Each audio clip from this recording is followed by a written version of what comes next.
Mtazamaji, karibu tena ndani ya Mbiu ya KTN, dakika 32 zikiwa zimedondoka baada ya saa 10 majira alasiri saa za Afrika Mashariki. Tusonge mbele kwenye taarifa zetu ambapo kampeni katika wadi ya Nguu Masumba, eneo la Kibwezi Magharibi, kaunti ya Makueni, zinaendelea huku kila mgombea akiendelea kuvuta ngoma upande wake. Hii leo mgombea wa UDA Daniel Musau amekuwa katika harakati za kuwarai wapiga kura kwa kuwapokeza kina mama matanki ya maji na baadhi ya shule pia zikinufaika. Wakati huo huo, mwenyekiti wa UDA tawi la Makueni James Mbaluka amepuuzilia mbali tetesi kuwa baadhi ya watu katika kaunti hiyo wamesaliti jamii ya Wakamba na kuunga mkono naibu rais William Ruto. Tusipige siasa za kupigana, tusipige siasa ya matusi, tupige siasa ya kuletea watu wetu wa Nguu vitu za kuwasaidia.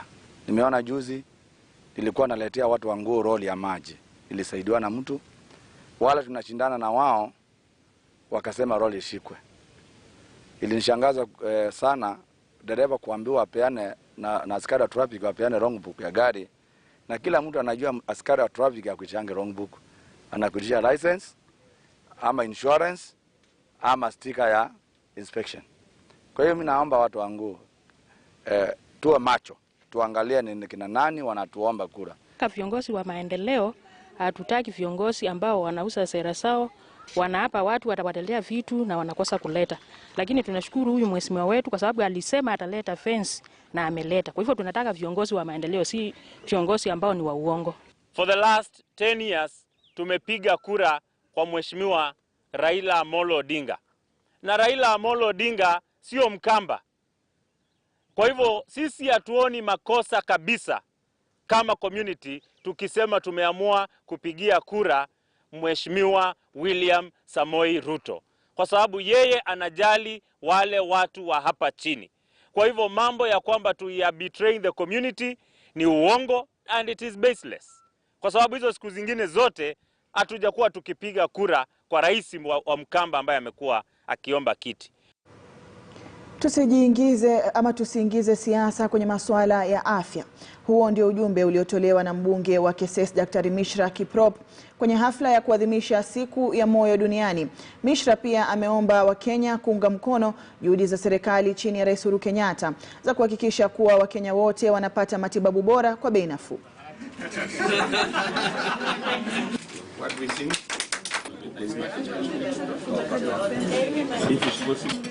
Wherever you are, you're okay. Okay.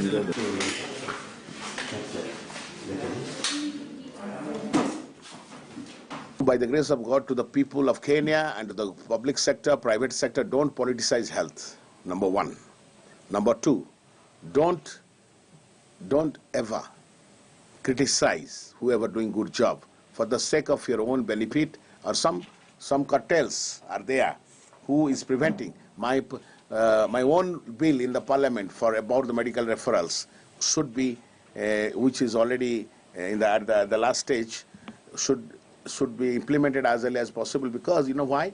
Because we should not misguide the innocent Kenyans and Africans at the cost of their agony and pain in the disease process to swindle their money.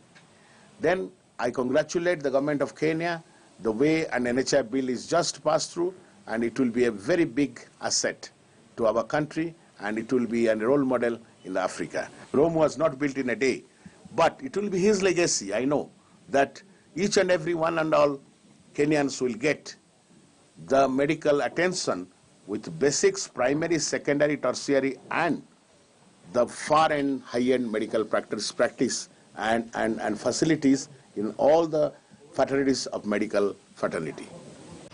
Na kwingineko, serikali ya kaunti ya Kakamega imezindua mpango wa kuhamasisha kina mama wenye umri mdogo ili wawe chombo cha kueneza habari kuhusu athari za mimba za mapema. Kulingana na mratibu wa afya ya uzazi katika kaunti hiyo Imelda Barasa, mpango huo ni miongoni mwa mikakati ambayo imechukuliwa na hospitali hiyo ili kupunguza idadi ya mimba za mapema, haswa miongoni mwa wanafunzi katika kaunti hiyo. Aidha, Barasa amesema kuwa hospitali ya Kakamega imekuwa ikipokea wasichana wajawazito walio na umri kati ya miaka 13 na 18, huku kaunti hiyo ikirekodi idadi ya juu zaidi ya mimba za mapema.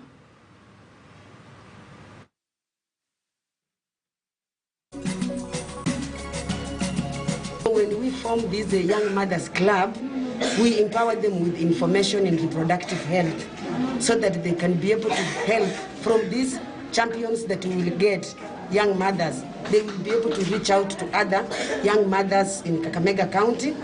And this one is happening in Kakamega County General Hospital, meaning that we will be able to reach young mothers in the entire Lurambi sub-county. And maybe those who stay outside Lurambi sub-county will be able also to propagate this information on reproductive health to other adolescents and teenagers outside Lurambi sub-county. Some of the information we are sharing with these mothers, basically, we are trying to talk about how to bond with the baby, how to take care of the baby, because some of them end up, end up forgetting about the babies, and they're like, it's a stigma.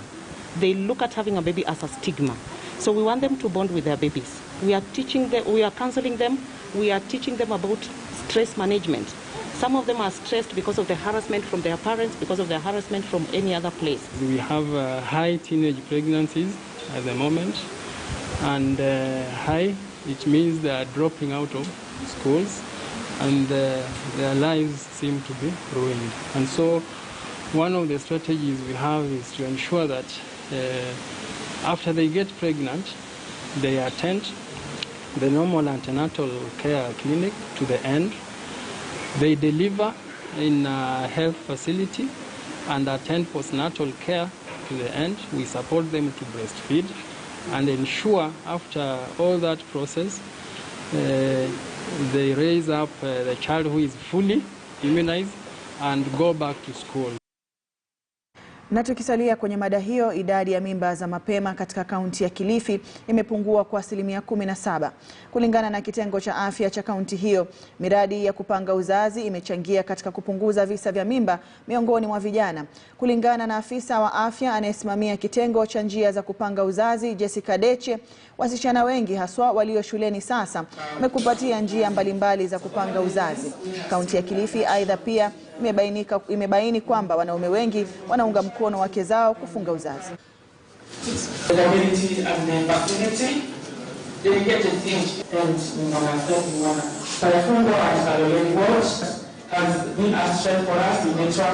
Family planning imesaidia sana hasa watoto wetu teenagers ambao Kilifi ilikuwa imesikika sana hata kwa nchi yetu ya kwamba wasichana wetu wanapata mimba za mapema wakiwa ni umri ambao ni watoto ambao wako shuleni. Lakini tunashukuru kufikia sasa tumepunguza mpaka imefika 13%, ambayo ni kumaanisha kwamba watoto wetu wasichana wameanza kuzingatia mambo ya family planning na imekuwa ya msaada kwao mpaka tumefikisha 1% hiyo. Ule utafiti ambao umekuwa ukifanywa na PMA umetuonyesha kwamba wanaume wameendelea ku-embrace family planning ama wameendelea kuunga mkono njia za kupanga uzazi, na hiyo inaangaliwa sana sana na kuangalia wale couples ama wale wanajamii. We have been able to increase the rate for the unmet needs of contraception, in a way that we integrate services, since that we don't have youth-friendly centers in every sub-county, but through sensitization of the healthcare workers through the Department of Health, it has enabled the service providers to give youth-friendly services to the young people and the adolescents. Na wafugaji kutoka kaunti za Isiolo, Marsabit, Samburu na Laikipia wataendelea kupokea mafunzo kuhusu afya ya mifugo na ufugaji bora kwa nia ya kuboresha kiwango cha mapato na kuepuka hasara wanayopata kila mwaka haswa nyakati za kiangazi. Zoezi hilo limefadhiliwa na serikali ya Marekani kupitia shirika la USAID na itafanyika kwa kipindi cha miaka 3 ijayo. Wafugaji watawekwa kwenye makundi ya watu 30 kwenye jamii zinazoishi kwenye kaunti hizo 4.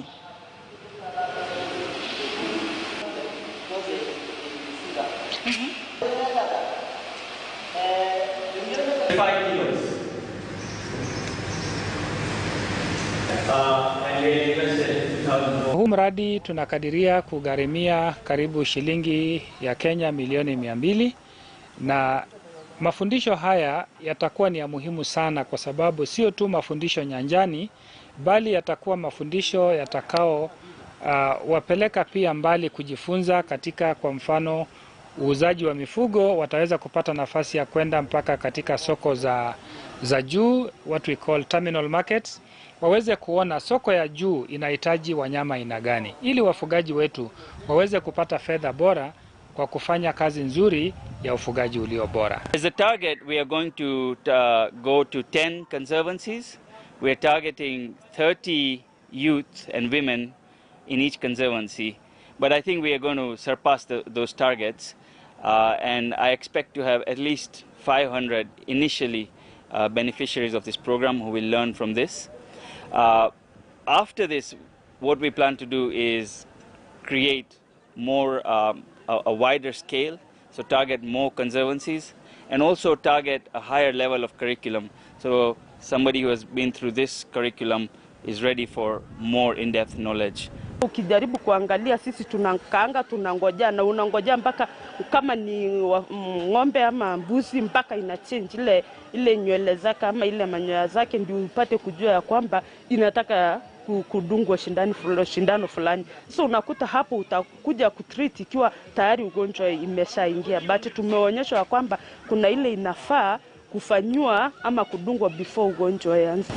Nimeelewa mengi na naona kama tutaendelea ama tutashika hiyo, tutasaidika sana kama wafugaji. Kaunti ya Bungoma ni miongoni mwa kaunti 12 nchini ambazo zitanufaika na mpango wa kuboresha maeneo yaliyokuwa manispaa kuwa miji mikuu. Mpango huo wa miaka 6 unafadhiliwa na serikali ya Marekani. Kando na Bungoma, kaunti zingine zitakazonufaika na mpango huu ni ile ya Kisii, Makueni, Isiolo, Tharaka Nithi, Kirinyaga, Uasin Gishu, Lamu na Kitui. Kaunti ya Bungoma imepokea kima cha shilingi bilioni 1 kwa ajili ya mpango huu. Ufadhili huo ulipokelewa na Waziri Eugene Wamalwa na Gavana wa Bungoma Wycliffe Wangamati. Pesa ambazo tunaleta hapa Bungoma siku ya leo sio pesa kidogo. Ukipiga hii hesabu ni karibu shilingi bilioni 1 tumeleta Bungoma siku ya leo. Pesa hizi zilikuja sababu gavana wenu na timu yake waliweza kucompete na counties zingine na wakashinda nafasi hii ili waweze kupata pesa hizi zitengeze mji wa Bungoma. Future of Kenya is very urban. So maybe a third of the country, not even is urban, maybe 14 million people live in towns and cities. In years to come, by 2030, there'll be an additional 8 million more Kenyans who live in cities. That's almost 2/3 of those now. So that's a huge number of people that will be living in cities by 2030. By 2050, it'll be way, way more. I think another 26 million. So a huge number of Kenyans will be living in cities. To plan those cities, to make them attractive to investment, to create jobs, to put the infrastructure, these things are so, so important. And that's why we're here today. It's a very, very strategic vision that you've set out here in Bungoma, but it matters for the whole of Kenya. This grant is going to help us plan Bungoma better. It's going to help us attract more investors to come to Bungoma so that we can push this town to city status in the next 5 years or in the next 6 years. Gavana wa Mandera Ali Ibrahim Roba anakumbukwa kuwa kati ya viongozi wachache kutoka kaskazini mwa Kenya aliyekiuka matakwa ya wazee ya demokrasia ya maelewano katika uchaguzi wa mwaka 2017 na bado akashinda. Si hayo tu, katika kipindi cha miaka 8 aliyohudumu amepitia changamoto kadhaa kama vile kuepuka mashambulizi ya kigaidi mara 5, mbali na kaunti hiyo kushambuliwa mara kwa mara na wapiganaji wa Al-Shabaab kutoka nchi ya Somalia. Katika sehemu ya kwanza ya mirathi ya siasa kumhusu Roba, Paul Nabiswa ataangazia maisha yake, utangulizi na baadhi ya hatua alizopiga tangu ashike ngazi na kwa sasa tupate kionjo cha makala ambayo utayapata kwa kina saa 1:30 hapo jioni.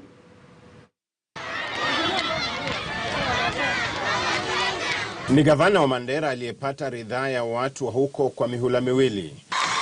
I shall diligently discharge my duties and perform my functions in the said office to the best of my judgment, that I shall do justice to all, So help me God.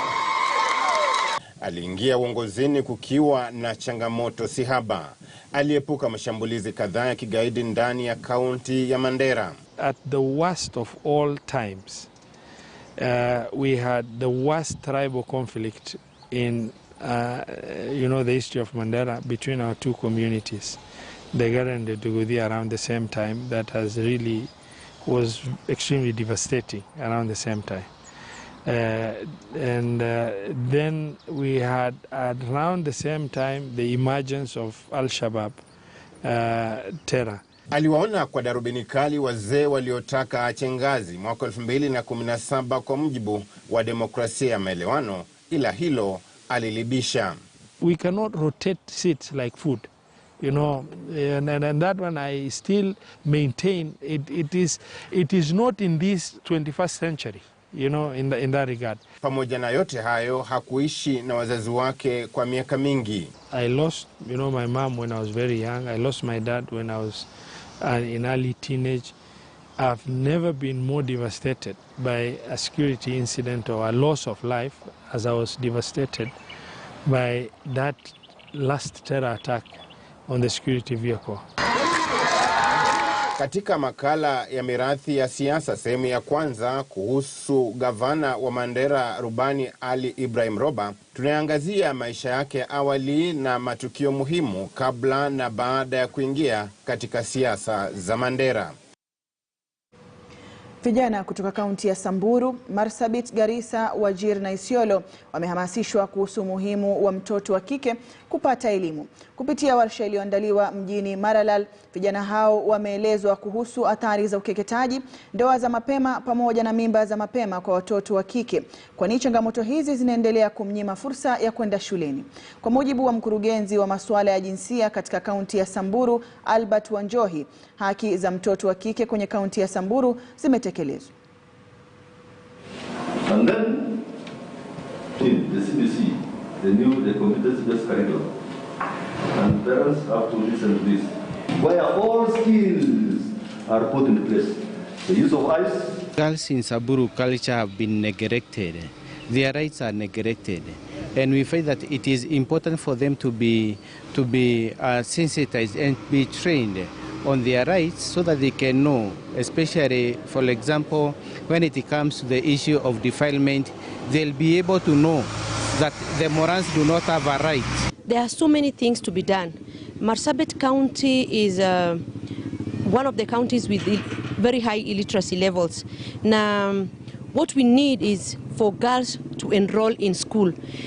Since we know that in Marsabit we are pastoralists in nature, and most of the girls are being taken as herders. So their parents take them as herders, and they are also taken to be married off so that they are a source of wealth to their parents.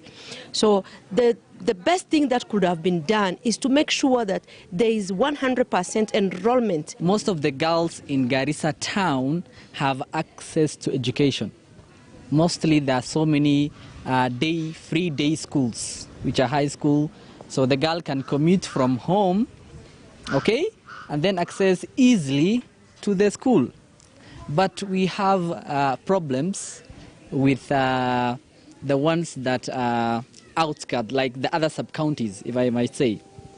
You might find that it's hard for them to access education. Kuhamasisha wazazi waweze kusomesha watoto ambao ni wasichana shule kama vijana, kwa sababu watoto wasichana na vijana hawana tofauti katika jamii, na hasa huwa hata ni watoto wasichana ndio wanaweza saidia jamii kuliko wale vijana. Na mtazamaji, kufikia hapo sina budi kulikunja jamvi la Mbiu ya KTN alasiri ya leo. Nimekuwa wako Hadia Mwasiwa. Hadi wakati mwingine tena, kwa heri.